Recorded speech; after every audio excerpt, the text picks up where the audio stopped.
Neste vídeo, a história da Associação do Espírito Santo para a Unificação do Cristianismo Mundial, ou mais simplesmente, a Igreja da Unificação, uma seita herética e pervertedora do Evangelho de Jesus Cristo.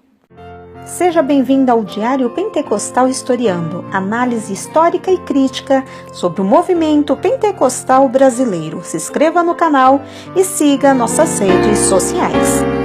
O povo que não conhece a sua história está condenado a repeti-la. Breve histórico, fundador, fundação da seita, Messias, os casamentos, espalhando a mensagem, perfil e crença, falsa interpretação da Bíblia, heresias e erros doutrinários. A Igreja da Unificação tem chamado a atenção de muitos líderes no mundo como uma seita que se espalha rapidamente e que escraviza psicologicamente a mocidade da nossa sociedade. Cristãos, em geral, encaram-na como uma igreja herética e pervertedora do Evangelho de Jesus Cristo. Seu líder se autodenomina o Messias e pretende estabelecer uma nova ordem no mundo com suas supostas revelações. Esta seita já está instalada no Brasil e já possui uma forte base. Estes são os que causam divisões sensuais que não têm o Espírito. Neste mundo, há muitas vozes que se têm levantado profeticamente a fim de proclamar soluções e remédios para as complexidades da vida de hoje. Sun Myung Moon é uma destas vozes que, começando na Coreia e avançando para os Estados Unidos, prosseguiu para outros países, inclusive o Brasil. Não é uma coisa rara encontrar com seus seguidores em qualquer uma das principais cidades brasileiras. E também houve entre o povo falsos profetas, como entre vós haverá também falsos doutores, que introduzirão encobertamente heresias de perdição e negarão o Senhor que os resgatou, trazendo sobre si mesmos repentina perdição. E muitos seguirão as suas dissoluções, pelos quais será blasfemado o caminho da verdade. E por avareza farão de vós negócio com palavras fingidas, sobre os quais já de largo tempo não será tardia a sentença, e a sua perdição não dormita.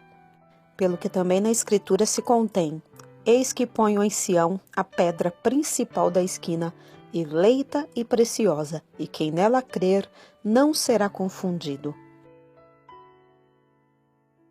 De repente, apareceu um homem dizendo-se apto para trazer novas esperanças e uma nova era. Sun Myung Moon, coreano, evangelista, milionário, industrial e fundador da Igreja da Unificação. Ele nasceu na Coreia do Norte no dia 6 de janeiro de 1920. De pais presbiterianos, Moon começou pregando coisas extraordinárias quando tinha apenas 12 anos. Posteriormente, em Seul, frequentava uma igreja pentecostal. Atualmente ele é chamado de pai ou mestre pelos seus adeptos. Vós, porém, não queirais ser chamados rabi, porque um só é vosso mestre, a saber, o Cristo, e todos vós sois irmãos. E a ninguém na terra chameis de vosso pai, porque um só é o vosso Pai, o qual está nos céus. Nem vos chameis mestres, porque um só é vosso mestre, que é Cristo. Em 1946, Moon viajou ao sul da Coreia e lá encontrou com Pai Ki-moon Kim, cujo nome significa 100 letras de ouro. Este senhor, 6 anos mais velho que Moon, se considerava um salvador e declarava-o publicamente. Naquela região, havia muita expectativa sobre o aparecimento de um Messias coreano. Moon passou 6 meses com Kim na cidade de Paju, ao norte de Seul, numa comunidade chamada Israel Suduun, Mosteiro de Israel. Lá, aprendeu o que depois se tornaria a base da sua própria teologia como se encontra no livro O Princípio Divino, que segundo ele é superior à Bíblia. E Jesus respondendo disse-lhes: acautelai-vos que ninguém vos engane, porque muitos virão em meu nome dizendo: eu sou o Cristo, e enganarão a muito. Então, se alguém vos disser: eis que o Cristo está aqui ou ali, não lhe deis crédito, porque surgirão falsos cristos e falsos profetas e farão tão grandes sinais e prodígios que, se possível fora, enganariam até os escolhidos. Eis que eu vos-lo tenho predito. Portanto, se vos disserem: eis que ele está no deserto, não saiais, ou eis que ele está no interior da casa, não acrediteis. Porque assim como o relâmpago sai do Oriente e se mostra até o Ocidente, assim será a vinda do Filho do Homem. Em 1953, Moon foi a Seul, onde fundou sua nova igreja em 1954, chamando-a em coreano de Tong Yukil, ou seja, a Associação do Espírito Santo para a Unificação do Cristianismo Mundial, ou mais simplesmente a Igreja da Unificação. Naquela época havia apenas 5 membros. O único destes primeiros seguidores que permanece membro até hoje é David S. Quinn. Os outros ou morreram ou deixaram o movimento. Moon, que considerava a Coreia como uma terra sagrada, expandiu seu movimento com um discurso neocristão e crenças como a chegada de um segundo Messias, a comunicação com os mortos e a predestinação divina de todo indivíduo. A Igreja da Unificação leva as pessoas a adorarem Moon como continuador das obras de Jesus Cristo. Ele insinua ser o Messias, sendo chamado de Senhor da segunda vinda. Os Moonies, como se denominam os seguidores da Igreja da Unificação, ocuparam as capas das revistas por causa dos casamentos em massa e simultâneos, nos quais dezenas de milhares de pessoas que não se conheciam previamente contraíram casamento. No maior deles, cerca de 30 mil casais contraíram casamento em 1992 no Estádio Olímpico de Jansil, Seul. Este tipo de cerimônia suscitou as críticas de quem assegurava que o movimento tentava subjugar a vontade de seus fiéis, já que frequentemente era o próprio Moon que escolhia os futuros esposos e esposas. Segundo a história da seita, a primeira esposa de Moon o acompanhou por 10 anos e o deixou porque não concordava com suas práticas poligâmicas. Segundo Moon, ela não compreendeu sua missão. O último casamento de Moon foi com Miss Kim, isto é, seu quarto casamento, uma moça de 18 anos recém-formada. Este casamento é chamado pelos seguidores de o casamento do Cordeiro. Moon teve 12 filhos. Estes são considerados sem pecados, esses filhos de Moon, desde que Moon é chamado de pai do universo e Hak, de mãe do universo, ou mãe verdadeira. O casamento do Cordeiro, na verdade, de Apocalipse 19:7, é bem diferente de Moon. Em 1957, os missionários de Moon já tinham levado sua mensagem para a maioria das cidades do sul da Coreia. Ele começou então a receber muita oposição das igrejas cristãs que declaravam a sua igreja como não cristã. Mesmo assim, o movimento continuou a se espalhar e em 1958 estabeleceu centros no Japão e nos Estados Unidos. Durante os anos 60, outros centros também foram estabelecidos em outros países. O espírito do erro usa tanto os mensageiros como os ouvintes que prestam atenção em suas mensagens malignas. O Brasil tem sido vítima constante desse satanismo. Então, se alguém vos disser: eis que o Cristo está aqui ou ali, não lhe deis crédito. Para o moonismo, só existem 2 tipos de homens, os comunistas e os cristãos. Seus escritos são superiores à Bíblia em muitos aspectos e, quando não o são, complementam a revelação bíblica. Cultivam o temor nos fiéis se porventura vierem a desgostar de Mun, seu Deus. Os pais verdadeiros dos fiéis são considerados pais satânicos. Provocam a conversão dos fiéis por meio da dependência de drogas que servem nas refeições e no chá. São extremamente proselitistas, praticando isso à porta das igrejas, universidades e em outros lugares onde podem encontrar jovens. Apresentam-se como cristãos quando não o são. Mun é o terceiro Adão, e eles também praticam a glossolalia, dom de línguas. Em uma interpretação falsa da Bíblia, Mun afirma que Deus queria que a união de Adão e Eva produzisse uma família perfeita para governar o reino de Deus na terra. Mas Eva, seduzida pelo arcanjo Lúcifer, transformada em Satã por causa da inveja que tinha de Adão, fornicou com ele e depois corrompeu Adão. Quis Deus que seu Filho Jesus Cristo encontrasse uma mulher perfeita para gerar a nova humanidade e estabelecesse um reino visível para Deus. Houve novo fracasso com a crucificação de Jesus. O mundo espera então um novo Messias, o Senhor da segunda vinda, que será o pai de uma família perfeita e inaugurará o reino terrestre visível. De acordo com predições das Escrituras, o Messias deveria nascer numa nação do Oriente, a Coreia. Para confirmar suas revelações e interpretações, em 1960, Mun descobriu a nova era. Uma então estudante de 18 anos, chamada Han Hak-ja, com quem se casou. Este casamento é considerado como as núpcias do Cordeiro e Han é chamada de Mãe do Universo ou a verdadeira Mãe. O casal é tido na igreja como os verdadeiros pais e seus filhos são os filhos sem pecado. Os fiéis da seita são os membros da grande família. É interessante ressaltar que na maioria das seitas, as heresias começam com as visões e revelações de seus fundadores, denominadas como experiências especiais, e que eles são chamados a serem os salvadores, os messias da humanidade.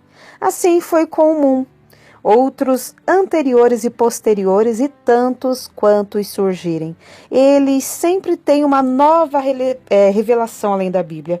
No caso do Reverendo Mun, o livro O Princípio Divino é a verdadeira revelação.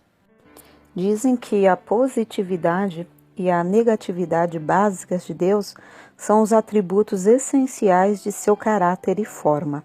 Chamam de positividade e negatividade divinas a sua masculinidade e feminilidade, respectivamente. Ou Deus projetou a plenitude de seu valor no objeto criado, ou então não criou nada. Portanto, o homem é a forma visível de Deus e Deus a forma visível do homem. O sujeito e o objeto, em essência, são um só. Deus e o homem são um. O homem é a encarnação de Deus. A Bíblia ensina claramente que o homem, longe de ser a encarnação de Deus, é criatura dele, tendo sido criado menor que os anjos, e ainda mais, transgride as leis estabelecidas por Deus. Hebreus 2:7. Tu o fizeste um pouco menor do que os anjos, de glória e de honra o coroaste e o constituíste sobre as obras de tuas mãos. João 1:11 e 12. Veio para o que era seu, e os seus não o receberam, mas a todos quanto receberam, deu-lhes o poder de serem feitos filhos de Deus, aos que creem no seu nome. Isaías 43, do 10 ao 13. Vós sois as minhas testemunhas, diz o Senhor, e o meu servo a quem escolhi, para que o saibais e me creiais, e entendais que eu sou o mesmo, e que antes de mim Deus nenhum se formou, e depois de mim nenhum haverá. Eu sou o Senhor, e fora de mim não há Salvador. Eu anunciei e eu salvei, e eu o fiz ouvir. E Deus estranho não houve entre vós, pois sois vós as minhas testemunhas, diz o Senhor. Eu sou Deus. Ainda antes que houvesse dia, eu sou, e ninguém há que possa fazer escapar das minhas mãos. Operando eu, quem impedirá? Normalmente os líderes das seitas se comportam como deuses. Eles dizem: a Bíblia, porém, não é a própria verdade, mas um livro de texto que ensina a verdade. Portanto, não devemos considerar o livro de texto como absoluto em todos os detalhes.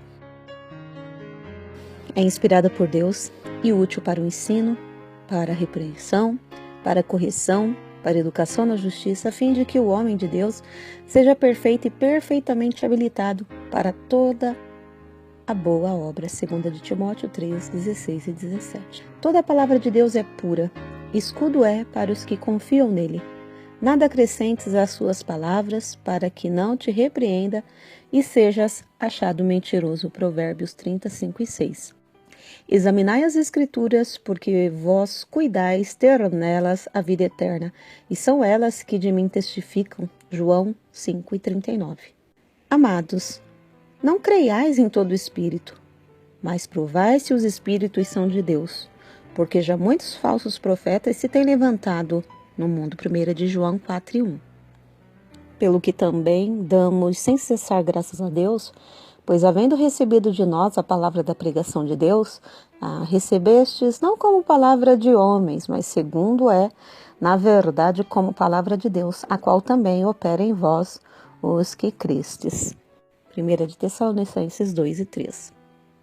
Retendo firme a fiel palavra, que é conforme a doutrina, para que seja poderoso tanto para admoestar com a sã doutrina, como para convencer os contradizentes. Tito 1 e 9.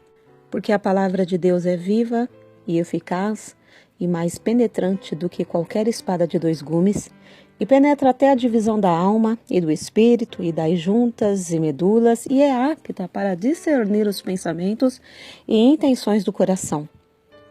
Porque qualquer que ainda se alimenta de leite não está experimentado na palavra da justiça, porque é menino. Hebreus 4 e 12, 5 e 13. Sendo de novo gerados, não de semente corruptível, mas da incorruptível, pela palavra de Deus, viva e que permanece para sempre. 1 de Pedro 1 e 23. Reverendo Moon ensina que Jesus fracassou em sua missão. A razão de sua crucificação foi João Batista, pois João Batista causou tanta descrença em Jesus que os judeus se dividiram. Jesus, reconhecendo a situação, sabia que não seria aceito pela nação judaica. Portanto, ele resolveu tomar a cruz como indenização para pagar pela realização de pelo menos a salvação espiritual do homem. Moon afirma ainda que quando Jesus foi crucificado, seu corpo foi invadido por Satanás e foi morto. Assim, por mais dedicado que seja um homem de fé, não pode obter a salvação física por redenção apenas através da crucificação de Jesus. O reverendo Moon assegura que o próprio Jesus lhe pediu para completar o trabalho evangelizador que Deus tinha encomendado e que não pôde finalizar ao ser crucificado. Segundo Moon, Jesus Cristo falhou em sua missão, pois morreu na cruz. Moon afirma que quando tinha 16 anos, o próprio Jesus apareceu-lhe na Páscoa de 1936, pedindo que ele cumprisse a obra inacabada que deixara. Moon conta que orou, estudou e afirma que conversou diretamente com Jesus Cristo, que lhe confidenciou segredos não revelados na Bíblia. Esses segredos deram origem a um livro com assuntos sobre a criação e a salvação mundial. Romanos 16, do 17 ao 20. E rogo-vos, irmãos, que noteis os que promovem dissensões e escândalos contra a doutrina que aprendestes. Desviai-vos deles, porque os tais não servem ao nosso Senhor Jesus Cristo, mas ao seu ventre, e com suaves palavras e lisonjas enganam o coração dos simples. Quanto à vossa obediência, é ela conhecida de todos, comprazo-me, pois, em vós, e quero que sejais sábios no bem, mas simples no mal. E o Deus de paz esmagará em breve Satanás debaixo dos vossos pés. A graça de nosso Senhor Jesus Cristo seja convosco. Amém. João 14,6. Disse-lhe Jesus: Eu sou o caminho e a verdade e a vida. Ninguém vem ao Pai senão por mim. Hebreus 13:8.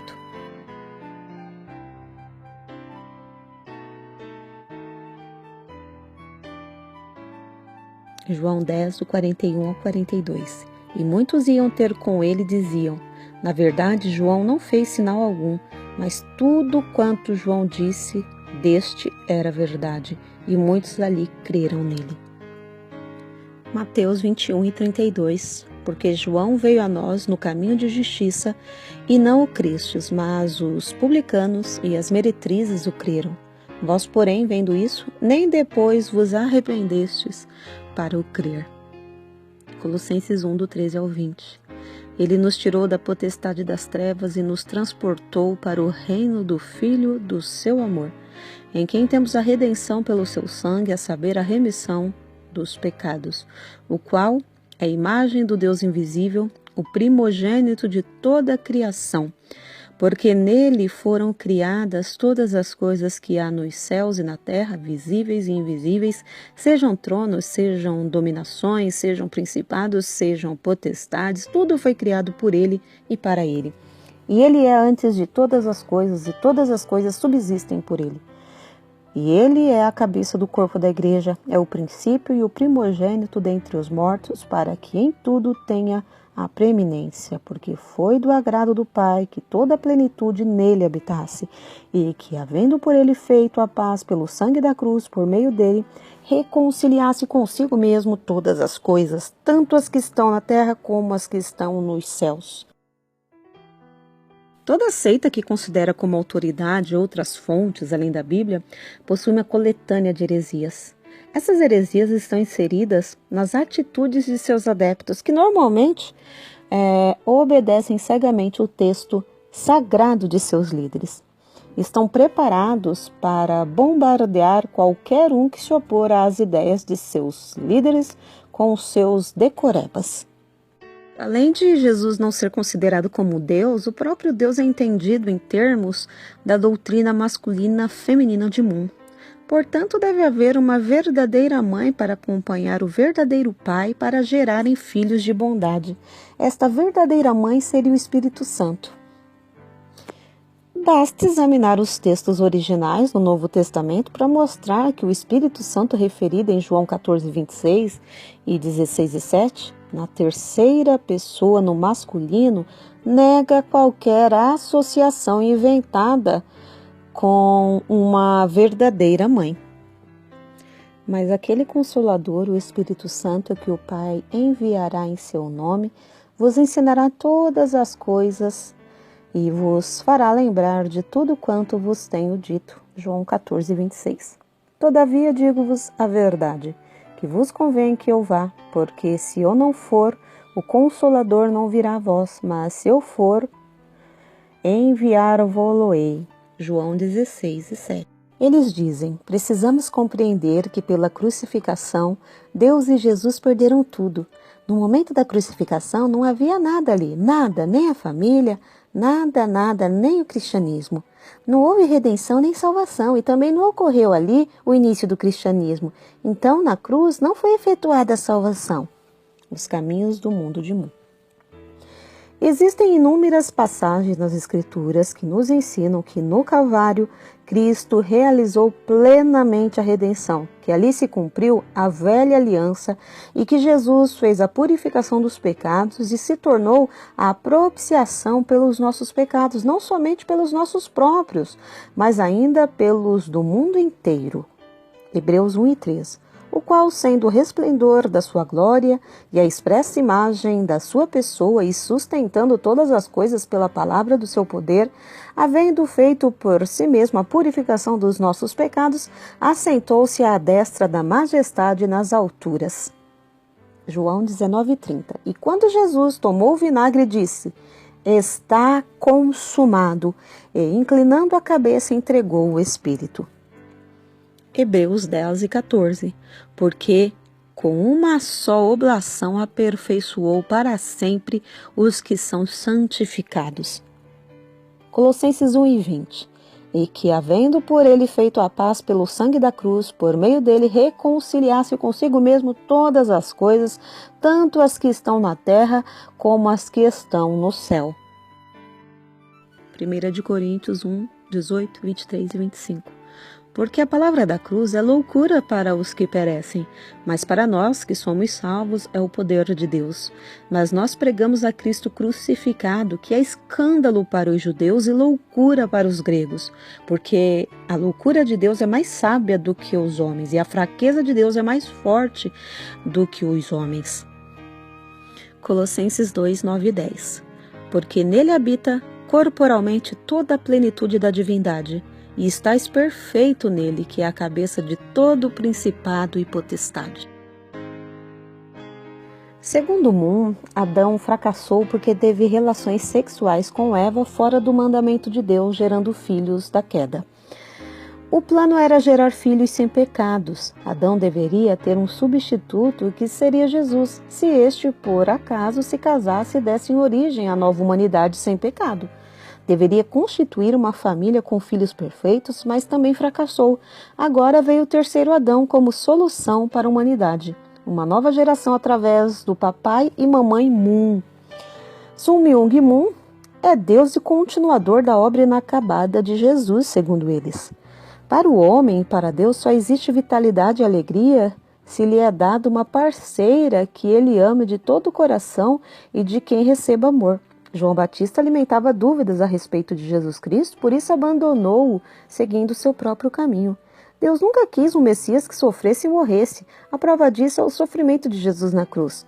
Muitos fatos desconhecidos nos evangelhos foram revelados por Jesus a Moon. O silêncio dos evangelhos a respeito dos 30 anos que Jesus passou em Nazaré se deve à grande angústia e dor que viveu no seio da família. Eles continuam. Se Jesus tivesse casado, teria dado início a uma nova humanidade. Jesus mesmo é mero homem, não é Deus, pois Deus não pode ser limitado pelo corpo de um homem. Jesus não voltará porque fracassou. Refutação de todas essas heresias. Segundo a Bíblia, a queda do homem foi devido à sua desobediência a Deus e o sexo é um dom de Deus para a procriação. Gênesis 1, 27 e 28. E criou Deus o homem à sua imagem, a imagem de Deus o criou, macho e fêmea os criou. E Deus os abençoou, e Deus lhes disse, frutificai e multiplicai-vos, e enchei a terra, e sujeitai-a, e dominai sobre os peixes do mar, e sobre as aves dos céus, e sobre todo o animal que se move sobre a terra. Romanos 5, do 12 ao 21. Pelo que, como por um homem entrou o pecado no mundo, e pelo pecado a morte, assim também a morte passou a todos os homens, por isso que todos pecaram. Porque até a lei estava o pecado no mundo, mas o pecado não é imputado não havendo lei. No entanto, a morte reinou desde Adão até Moisés, até sobre aqueles que não pecaram, à semelhança da transgressão de Adão, o qual é a figura daquele que havia de vir. Mas não é assim o dom gratuito, como a ofensa.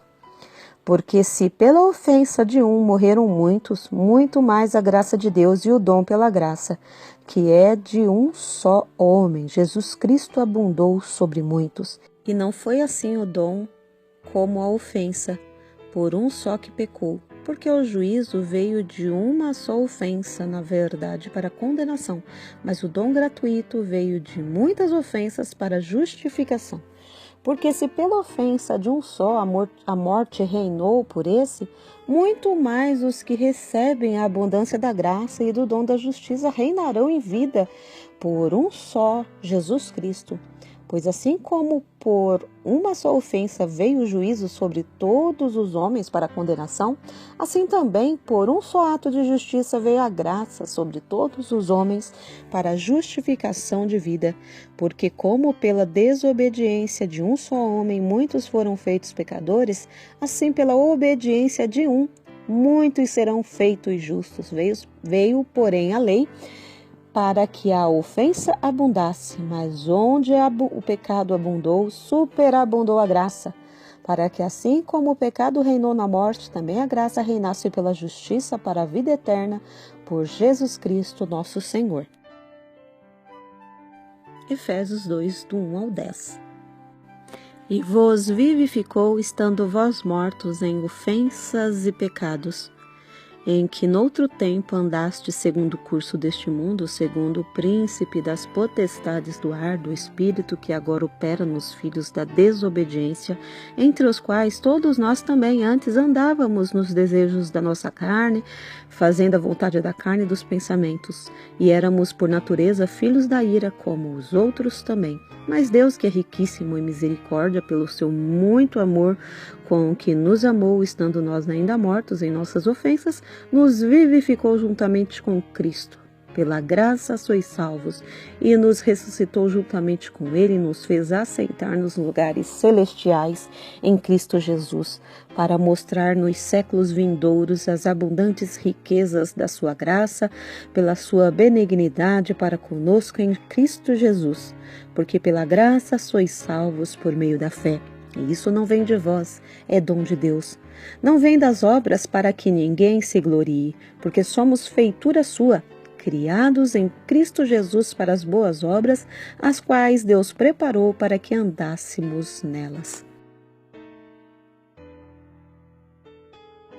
Resumindo, observamos que as doutrinas fundamentais de Sun Myung Moon têm apoio na Bíblia apenas como um ponto de partida para o aumento ou redução da revelação de Deus.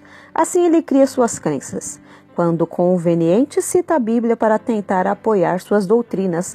Quando não convém, simplesmente muda o sentido claro e completo dela para deduzir o fim que ela já determinou. Além do mais, as grandes verdades da fé cristã quanto ao pecado do homem, a obra de Cristo na cruz, a Trindade, a divindade de Cristo, são grosseiramente ridicularizadas e enganosamente desvalorizadas. Romanos 16, do 17 ao 20. E rogo-vos, irmãos, que noteis os que promovem dissensões e escândalos contra a doutrina que aprendestes. Desviai-vos deles, porque os tais não servem a nosso Senhor Jesus Cristo, mas ao seu ventre, e com suaves palavras e lisonjas enganam o coração dos simples. Quanto à vossa obediência, é ela conhecida de todos. Comprazo-me, pois, em vós, e quero que sejais sábios no bem, mas simples no mal. E o Deus de paz esmagará em breve Satanás debaixo dos vossos pés. A graça de nosso Senhor Jesus Cristo seja convosco. Amém. Sem medo de errar, podemos afirmar que o Reverendo Moon é possuído pelo espírito do Anticristo.